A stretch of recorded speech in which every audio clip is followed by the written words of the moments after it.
Let's go, I'll hit the road with you. Let's go, where our hearts they lead us to. 'Cause home is anywhere when I'm with you.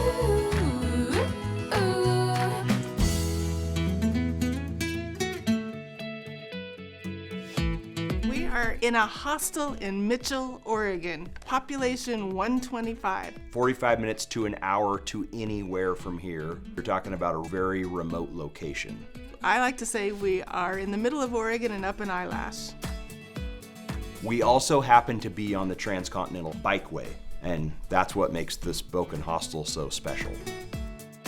My husband and I decided to travel from Virginia to Oregon on our bicycles, and we found Mitchell and Spoke'n Hostel in 2017, and we've been back every year. We have been well adopted by cyclists, not because we set out to be a cyclist hostel. We are an adventurers hostel. So if you're hiking, if you're walking across America, if you're stopping on the way to Boise or Portland and you just need a good rest for the night, we are that hostel as well. The hostel opened in 2016. A lot of cyclists used to always stay at the park. I thought if we could get motorcyclists and car travelers and bicyclists to get here and stay here, this would just be such a great economic underpinning for this small community.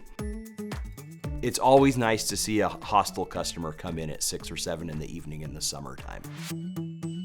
At Spoke'n Hostel, we have 12 beds, and we have 2 rooms that allow for a semi-private scenario and have 2 shared bathrooms and a shared shower. You can go down and cook in our kitchen anytime that you'd like. People ride across the country both ways, west to east or east to west. We rode east to west. And along the way, we would meet cyclists that would say, oh, when you get to Oregon, you have to stay at the Spoke'n Hostel. So being a donation-based hostel, we're not in it for the money. It's all donation-based, volunteer-based. A lot of people will stay here and they give donations, but then they pay it forward because they experience great hospitality here. They want someone else who can't afford it to come. When you ride your bike across the country, the route's very well known. We had already traveled 4,000 miles, which was about 75 nights, and yet something stands out about this place above all the other places. They've made a difference in a really small town. So we host roughly about 1,000 guests a year, and that changes everybody's bottom line. We all feed off of each other. The more businesses we have in this town, the better off we are as business owners. We have actually had the opportunity to host events. We've had races that have been started out here, and that's always good for the other businesses as well. You offer some beds, you offer some smiles, you offer some popsicles, and you're a hero.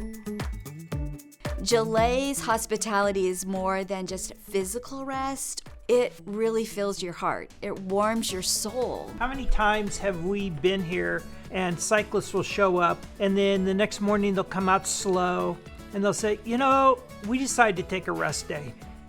And that tells you something about the place, that everybody, you know, it's just another day on the trip, and yet suddenly it's more, right? It's a place to kind of stay and rest and recover. Through her genius and lovingness and just the ability of her to be so hospitable to people, she has been able to magnify what shouldn't even be able to be done, and not only done it well, but done it well enough to win this amazing award. Really am in it so that people can stay long enough to find out why we love it here. So many of them are from out of country that send people back here. And I was absolutely blown away by this international culture that came because I opened the door and said, yes, come in. Connections happen here that don't happen anywhere else on the entire trail. It's so exciting to be a part of somebody's adventure forever.